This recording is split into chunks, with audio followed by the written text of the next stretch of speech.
Um, welcome to Grue, and thank you so much for coming on, taking time out and being a guest. Of course, thank you for having me. Definitely, buddy, definitely. Sure. And you're just can you introduce yourself to the crowd, like a little bit about you and stuff? And My name is Austin Trace, and I've been a professional actor since I was 6 years old, and I turned SAG when I was 10. I also won an Emmy when I was 10 years old, and yeah, I've been working since then, just trying to make my big break into the Hollywood industry. sweet, sweet. Yeah. Here you go. It's definitely something. It's not easy to break into, right? No, yeah, it's like any art industry. It's very cutthroat, very either got it or you don't, kind of Exactly. I was like looking up stuff on you, and I see that I live in Philly, and I saw thing. you used to live in Yeah, I a was born and town raised. right next to Philly, right? Yeah, born and raised in Bryn Mawr. So, and then I lived in Conshohocken for my majority of my childhood life. So, Oh, really? yeah, I was actually born in King of Prussia, near King of Prussia. So, Damn, that nice, yeah. nice. So, one thing I definitely miss is Wawa. If California had Wawa, that like it would be on every single corner, every and people would eat it up. I guarantee it. Because they have no idea. Like they're like, oh, like you try to explain it. It's not like it's like a 7-Eleven, but 20 times better. Like you can get food, groceries, whatever, and the Oh, food's definitely. good. One thing they can't do out here is bread Oh, for some reason. really? I don't know. I think it's the water. I don't know. Like we can't have like. Well, I mean, I need some Amorosa rolls. That's what I need. Yeah, exactly. Get it shipped. What part of Philly are you from? South Philly.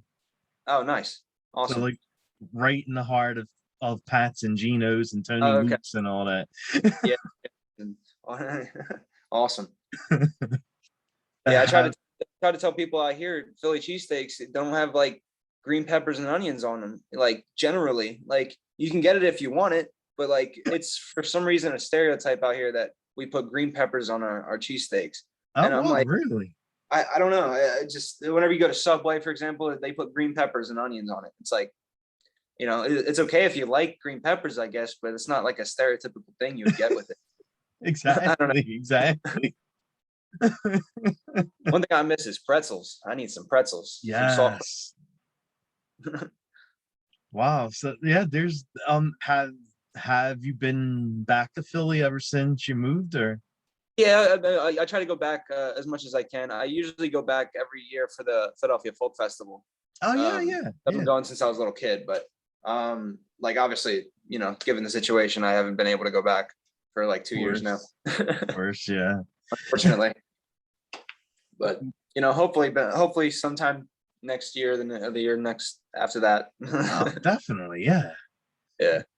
When did you wind up leaving Philly? Because you live in Los Angeles, right? Is that where you Yeah. live? Yeah. So we ended up moving to California like permanently, probably when I was around like 12, 13 years old, Oh because wow. I used to go back and forth to Manhattan every other week, almost, and then probably sometimes two in the same week. And for auditions, for like a 5-minute audition, we drive there and drive back, find parking in the middle of New York City, which is Manhattan. I don't know if you've ever driven there, but it's Yes.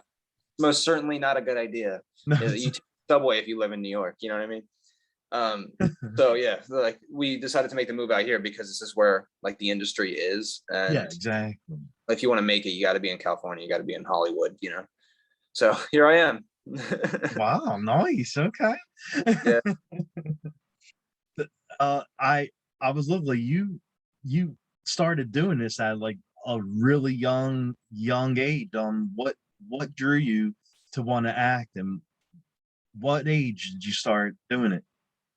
Okay. Well, I basically started acting when I was about 6 and a half, something like that, and then the reason I got into it is because I used to watch television shows and I used to watch like all the Disney shows, and I would say to myself, I can do this. Like I mean, this is easy. Like I just have to be this person that like, I don't know, it just always seemed like a cool thing to be able to do. Like, and I don't know, it seemed natural to me, if anything. Okay, okay. And do you remember like what was your very very first role you ever did like for acting? The very first role I ever did was actually a film called Antigress, and that was a film. That was a short film for a school, but basically, um, Emily Kinney from Walking Dead. That was her first film as well. So Wow. it's Beth from Walking Dead, and so I actually went and saw her in live in concert one time, and like reunited and stuff. And I told her, I was like, I was the one who was in the first movie with you, and she remembered me and everything. It was cool. Nice. Yeah. Nice. And I saw like one of like your first roles was involved with the horror films, and you were in a horror film called Methodic, is that how you Methodic, say it? methodic, yeah, No, Methodic. yeah, like methodically, you know. Yeah, no, that was a film based around a villain called the Doll Man, and that was by a man named Chris Notarali. No, oh yeah, yeah. Yeah, I definitely know his horror films. Okay. he's great.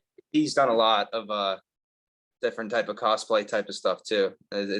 He really is into that horror stuff. He's a great guy. Sweet, sweet, Yeah. nice. And how did you like being part of the set for Mad Men? Mad Men, it was very interesting because everything on set was, you know, authentic to 1950s, 1940s. So they Exactly. had vanilla wafers from the 1950s, you know what I mean? The box and everything. They had the cars, they had the clothes. I mean, even I was, you know, slick back and like button up and everything. It was it was cool. It was definitely a cool experience. And I was 10 years old and I had to speak in front of John Hamm and January Jones. So that was definitely cool to be able to say. Wow, nice. Yeah. Uh, I mean, it was cool, but you probably also were a little scared too to like speak in front of them. Man. Yeah, I mean, to me at the time, obviously they weren't like huge celebrities just because I hadn't watched Mad Men, I hadn't watched any shows like that yet, Okay, or hadn't had the knowledge to even understand what was going on, kind of like in those true, shows. So, true. I mean, for me, it was just I was acting, I was doing my thing, I was doing what I wanted to do. So I've never had like stage fright, like when it comes to something like that. It's more like I guess now it might be a little different now that I put them into perspective of like how Mhm. famous they are, kind of thing. But Yeah. as a kid, you don't think about that type of stuff, you know, like it's more or less just like, oh, I got to do this, and this is what I got to. Okay, cool. Yeah, like like, oh, they're famous. Like, unless they were like Disney Channel stars, I probably wouldn't have known them. You know, of That's true. You're right. course, my parents were freaking out, obviously, but like not me. Like, yeah, I'm ready to do my lines. You know, I was just happy to be there. Well, yeah, of course, of course. I mean, you're at a very young age, and you're Yeah. getting booked for these like roles on television shows or films Yeah. that With Mad Men, they're huge. I actually booked the Mad Men thing. I think part of it was also the fact that I had a good personality when I was younger, and I remember making a joke about how heavy the door was as I was leaving the room, and they all cracked up laughing, and it was like I think that might have helped me a little bit. Nice, nice. Yeah, my dad always says try to make him laugh, and that always helps. And you also were on set for a television show that I absolutely loved, like a show I watched from start to finish. Meet Medium. Medium, yeah. And did you get to work with Patricia Arquette and stuff like No, that? unfortunately, I didn't get to meet any of like the main stars, but Okay. I played Paul Scanlon as a little kid, and that's the main detective's brother, which was also Dean Norris from Breaking Bad. Oh, Yeah, he okay. was the creator from Breaking Bad. So yeah, it's cool. I actually got to meet RJ Mitty, the son from that show and Nice. Breaking Bad. And I actually got to talk to him about the fact that I played Dean Norris as a kid, so because he has a lot of scenes with him in the show. Oh, yeah, sweet. Yeah, Nice, awesome. nice. And I saw you also you were you did something with the Conan O'Brien show. Yeah, remember Brian? Yeah, they had me play like a skateboarder kind of thing. It was like a very minuscule type of thing, but it was fun. It was definitely fun to go like on the Warner Brothers lot and just and skate. Like I had to pop up my board and give a dude a high five, and I was like, yeah, because it was about a guy who's trying to like be hip and be cool. So he like sees us skating, turns his hat sideways, and he's like, and so we're like, yeah, like that's. It was like a one of the Andy's skits, like the guy he talks to all the time. Yes, exactly. Yeah. Nice. Like his daily report or something like that. And how did you want to get to be part of the television show about Boy? About a Boy, I auditioned for it and they really liked me because I guess I honestly, when I remember going into the room, I remember seeing one of my friends who was also an actor auditioning for the same role. And I just felt like that role was mine at the time. Like, so I was like, I didn't want to be like mean to the guy, but I barely talked to him in the waiting room because it's like, you got to be professional. Yeah. So Oh yeah. I just remember them actually gluing a like alpaca hair to my face to give me a goatee. And they actually had to use a curling iron like right under my nose. Like that was scary. You just feel the heat right here. Like, Oh no, are you serious? yeah, I mean, and the fact that it was alpaca hair glued to my face. Because apparently it's the most similar to like human hair. Get out, really? Yeah, I don't know. I mean, I guess there's like 2 or 3 animals where it's like that's their fur, their hair is like very similar. Oh So wow. yeah. I never knew our facial hair was compared to alpacas. Yeah, right. It's like fine. It's like completely finely combed alpaca hair too. It's like it comes in a nice little package. Well, They had to put it on my face and then curl it.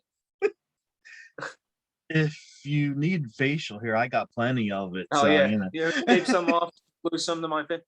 Perfect. I always thought that would be cool to like have a full on beard for a role or something. Like, yeah, I would definitely. do it. I would so do it too. Like that would be cool.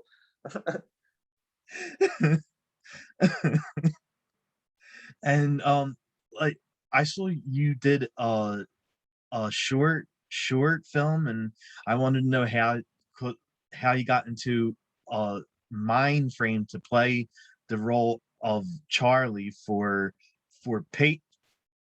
paper palaces.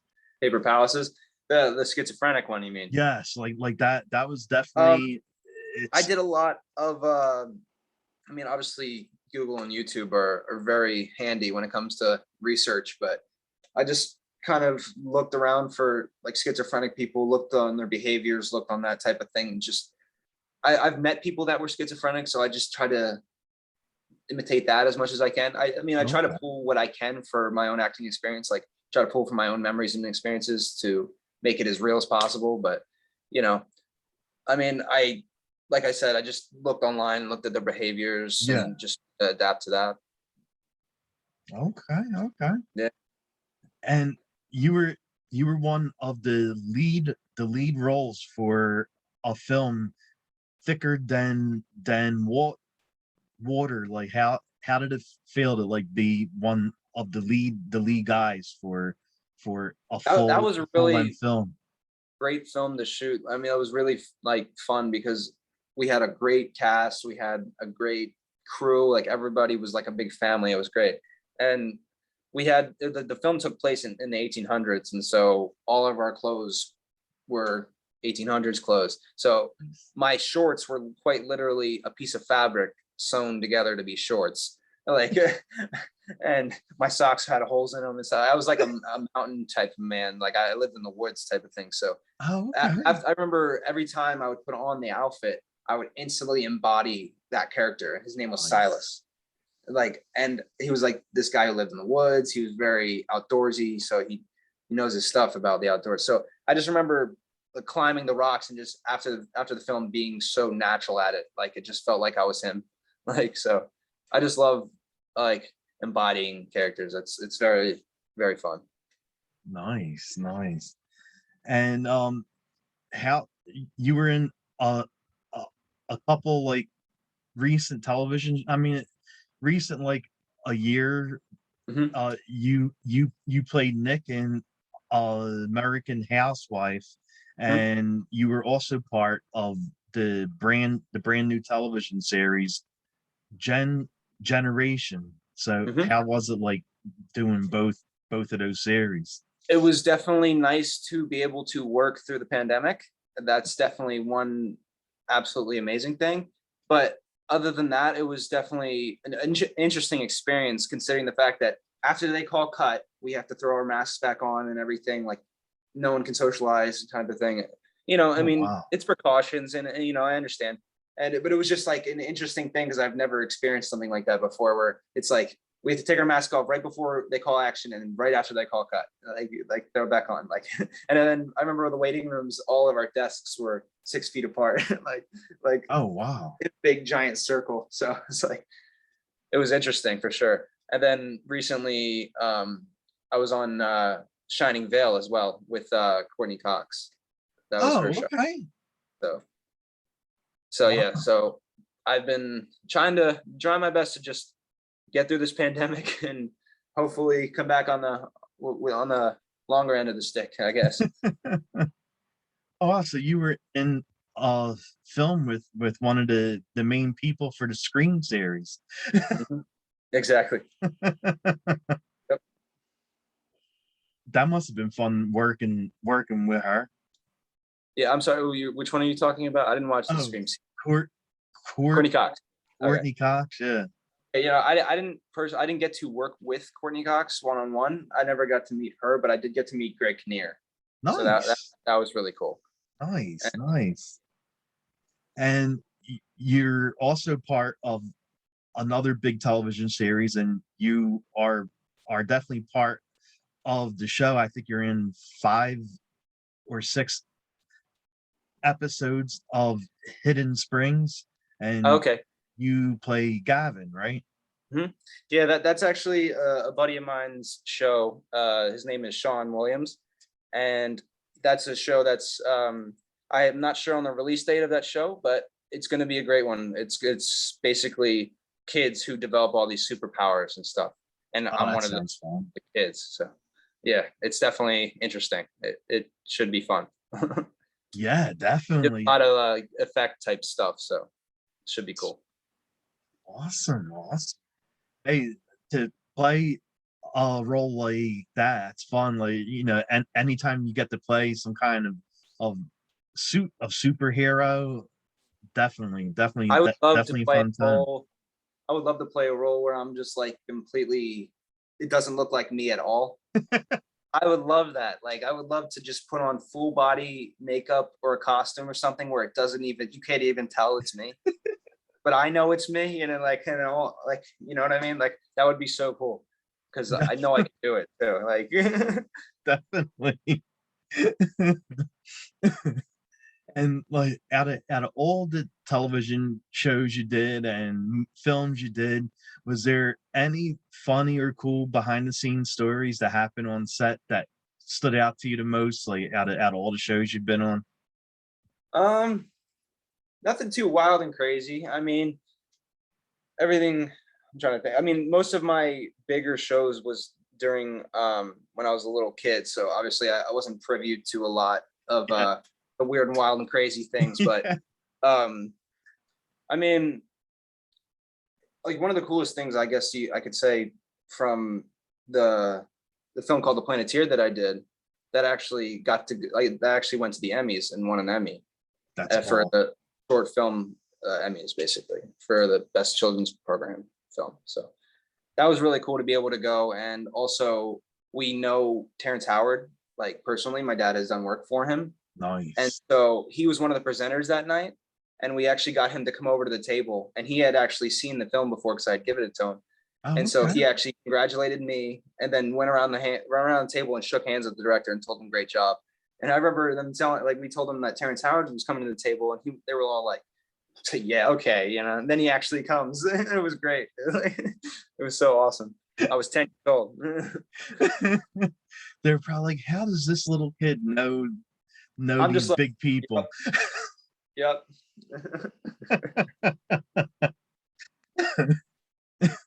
And you also did some voiceover work too, right?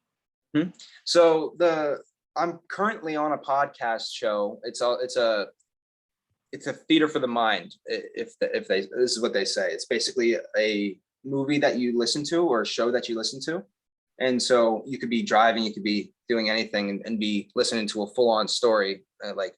And it's really good, cool what they do with it, because they take the time to do all the sounds. They take the time to do all like the little things, like you can really picture what's going on in your head, like just by hearing, you know. And you'd be surprised how much you can get away with by just hearing it. You know, it's really cool. And Nice.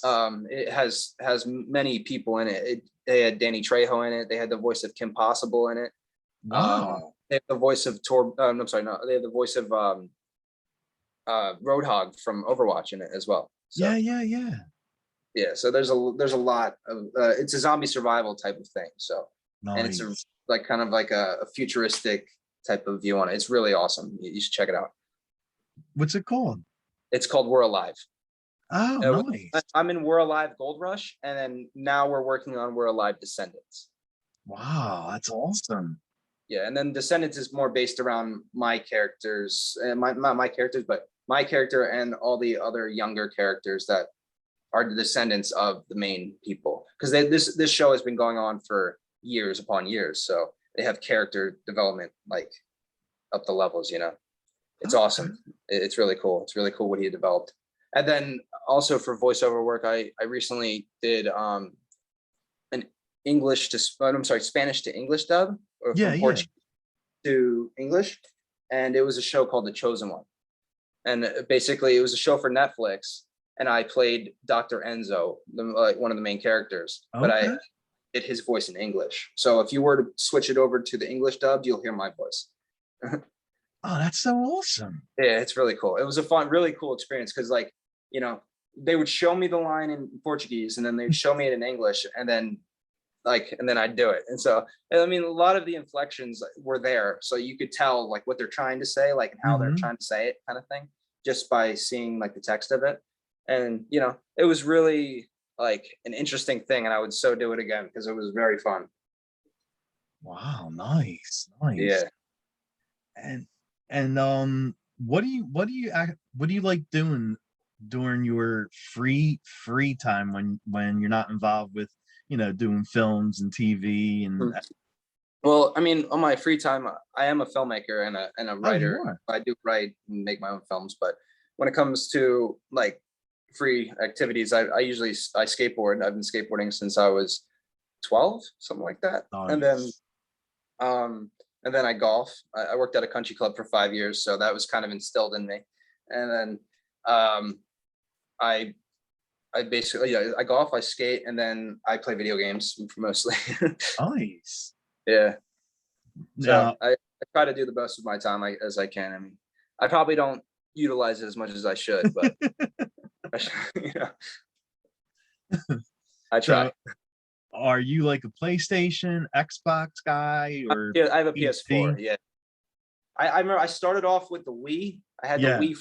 Actually, no, I take that back. I had the PSP first, and then I had the big chunky PSP, and then I had the skinny silver one, and then I had the DS, the Nintendo DS.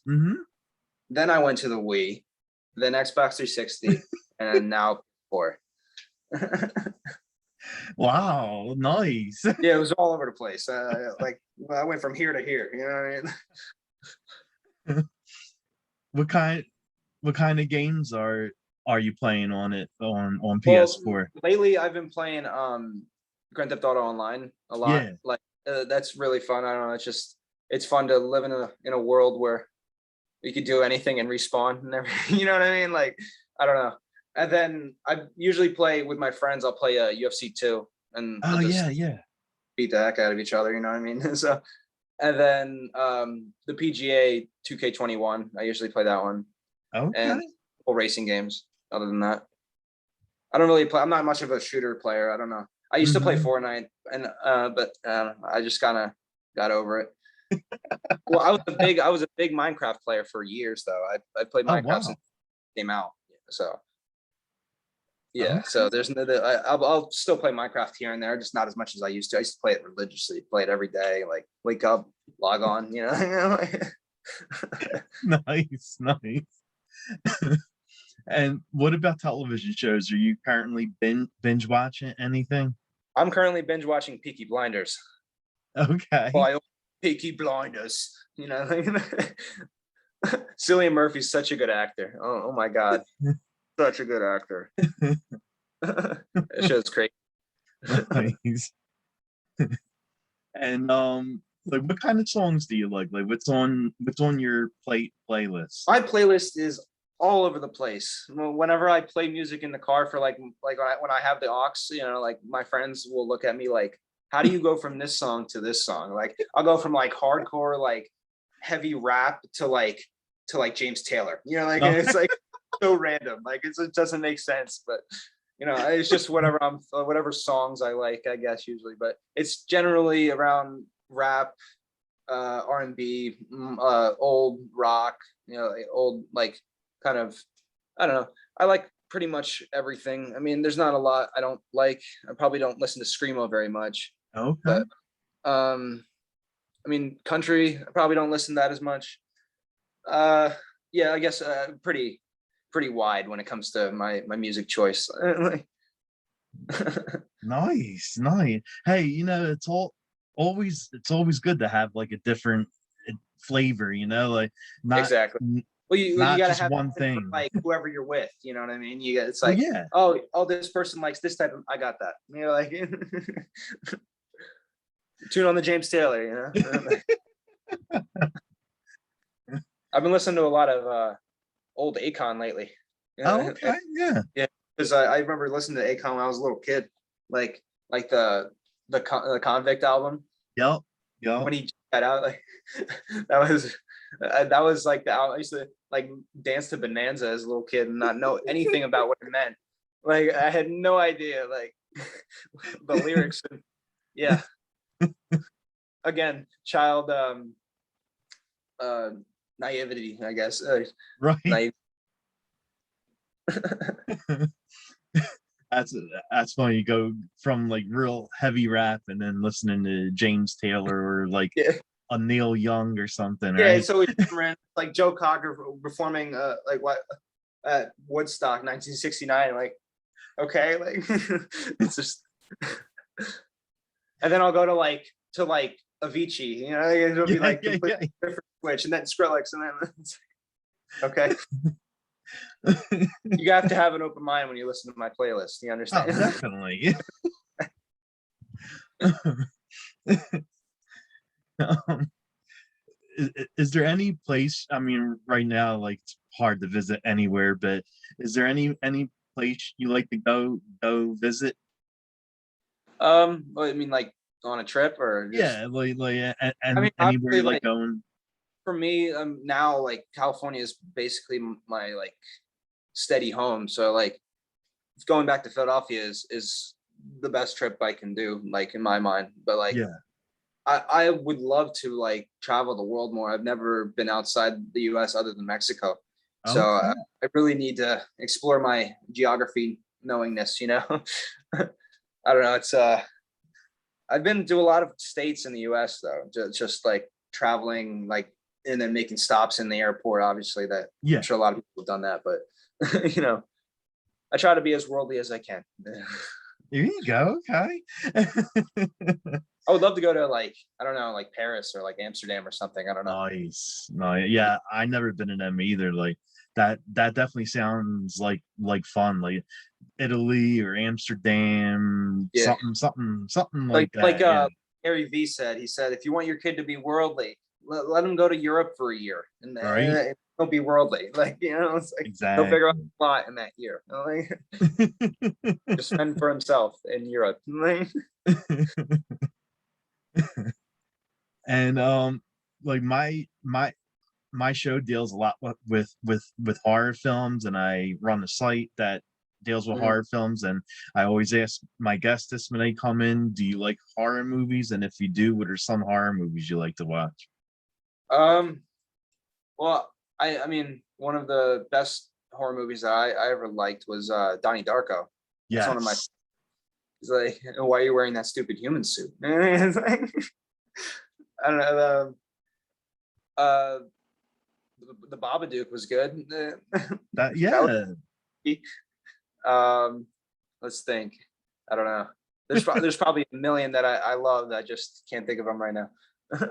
Okay. Well, Yeah, I hey. love freaky stuff. I love watching show. I mean, American Horror Story, if you count that as a horror, I Oh, guess. definitely it You know, is. Yeah. American Horror Story is amazing. Yes. uh, People can't watch it because they have like a weak stomach. But like for me, I'm like, yeah, like let's watch it. I But mean, an American Horror Story is good. Like it's not something that people could get sick. But I mean, you well, it's said just like like they got the like amount of a weak gore and stuff stomach. that happens. Yeah. I mean, American Horror Story really don't have like something that would get someone like sick, like scared to death. Yeah, it's more about just like the gore stuff, probably Yeah, like true. the and just the well, Black Mirror is the same way in the sense that like it makes you think like, damn, like what if that happened? Like That's like right. You're right. That's true. That's true. Yeah. that. I guess that's where the horror is, and like where the fear is. Some people don't want to watch it because they're so jump scared. Like I don't know if it makes any sense. Oh no, it does. It makes a lot of sense.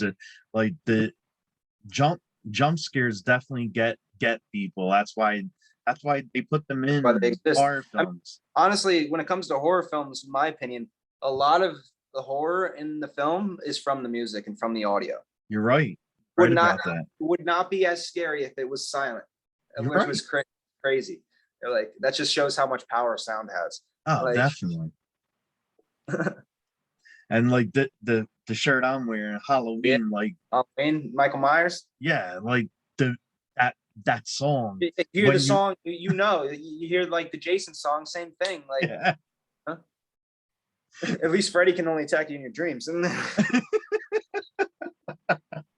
I mean, to me that's worse because you can't take a nap. Oh yeah, yeah. I actually worked with Doug Jones. I don't know if you know who that is.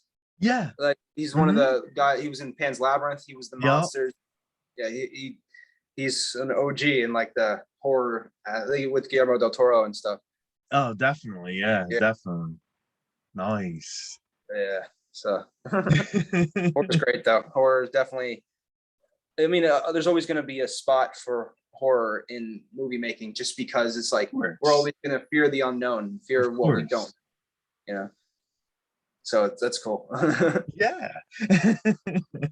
And is there anything coming out next that you would like to put your plug or um, Not currently. The only thing I'd probably plug right now would be just the We're Alive thing, because Mhm. that's currently going, and I'm actually going back in December to record more. So it Okay. should be great. Yeah.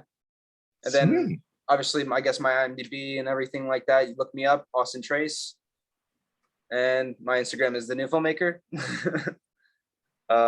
Yeah. Okay. And are you on like on TikTok or anything like that I'm or not on Twitter? TikTok. I'm on Twitter. I'm the Austin Trace on Twitter, and my YouTube is also the new filmmaker. Oh, okay. Yeah, and it's one M in filmmaker. Don't ask Okay. why. When I was a little kid, I thought that's how you spelled filmmaker. Don't judge me. I made it when I was like 5. Okay. Nice, nice, nice. And you said you also have like your own stuff, right? You Yeah, write I've been a your own filmmaker since I films was a and little kid. everything? Yeah, and the last film I made was actually called Kill Murphy. Let me see if I can. This is the poster right here. Wait, that's not it. This is it. Hold on. Okay. Nice. Yeah. Nice. I mean, this was okay. my high school cinema classes like final project that we did, and it was a film about Murphy, about the guy who created Murphy's Law, Edward Murphy. Oh yeah, and obviously, because it was about Murphy's Law, everything and anything that could have went wrong did. It was like the worst, like the worst things that could have happened did. yeah. But we managed to finish it. We managed to get it done. There you go. So that's all that matters at the end of it, I guess. Thank you, Edward Murphy. You know. Well, you see that if you finished the film, then everything didn't go as bad, right?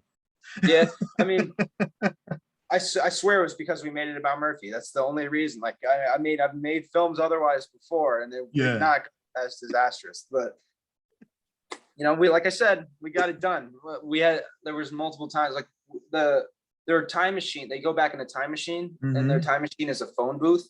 And we built this phone booth from scratch. Really? And so we built it into pieces. We built it into 5 different pieces: the base plate, and then the 4 walls. And we made them detachable. So that way we can move it. And so I remember we had to film in the middle of we were supposed to be like the 1800s. So we found this like foresty area up this hill, all the way up this like hiking hill. When we found it, we got all the phone booth up there and started shooting and everything. And then it started pouring. Oh no. And then multiple different things happened after that just really threw a fork into everying. Yeah. Like we had to stop shooting that day because we had to break down the phone booth and everything, bring it back so it didn't get it was a lot of things, and it was we got it done. We got it done. It's all that matters. Yeah, right, exactly. It's all that matters, as long as you that's all it's gonna matter to the audience when they see it. So yeah, right, exactly. They don't see the blood, sweat, and tears that went into it. just like me trying to set up this interview tonight, my green screen wound up going all crazed and haywire, and didn't want to work with you. Didn't want to work with me tonight. You just said no, not today. No. It's gonna be funny. Like everyone that went, like for the fans that watch the show, like they're gonna see like the green screen up on all the episodes except for this one. Because I'm special. No. I get the wall. You get the wall. You get the wall of the pictures and the exercise bike in the back. Picture. Yeah. Doesn't look professional at all. I even get a bike. Yeah. The exercise bike and pictures hanging up. No worries. Oh man. Technical difficulties is what they say. Exactly. It's crazy, isn't it? I have to try to figure out how to make this thing work now, because it looks like Zoom did it, because Zoom, I had the Zoom focus on me, and then the focus went off and I couldn't get the green screen back in the frame. So the Zoom's out to get you, man. They're just out to get you. They just can't let you win, because if they let you win, then you win, you know. So exactly. What are you gonna do? So I apologize for the exercise bike in the pictures. The Zoom and the green screen didn't want to work with me tonight. No worries. It's all good. I got clips, so it's all good. You can see the poles here, so it's all good. It's all good. Well, I mean, I want to thank you again for taking time out, coming on the show, and of course. I know that I had to postpone it because of family stuff. Thank you for coming back. Of course, no worries. Of course, it was great talking to you, man. I appreciate you having me on. Definitely, buddy. Definitely, it was fun. Thanks. Yeah. And great to talk to a local Philly person too. Always, I love hearing the Philly voice. It just puts me at home. Nice. Yeah, my being Italian and from Philly, like I definitely have that like thuggish kind of voice. Yeah, I'm part Italian. I'm a Polish, Irish, Italian, Dutch, and German, and that's the ones I know about. I haven't done Ancestry yet. Damn. I need to do Ancestry. I'm very curious. I'm very curious. Yeah, you definitely have a lot of different mixes. Yeah, yeah, exactly. Nice. They look at me and go, where did he come from? Nice. Oh man. well, well, once again, thanks for coming on the show, and Of course, man. definitely have a good night and Thank you. You too. and good week that's coming up. You as well. I hope you have a Thanks, great bud. one. Thank you, buddy. Have a good one, man. All right, you too. Peace out.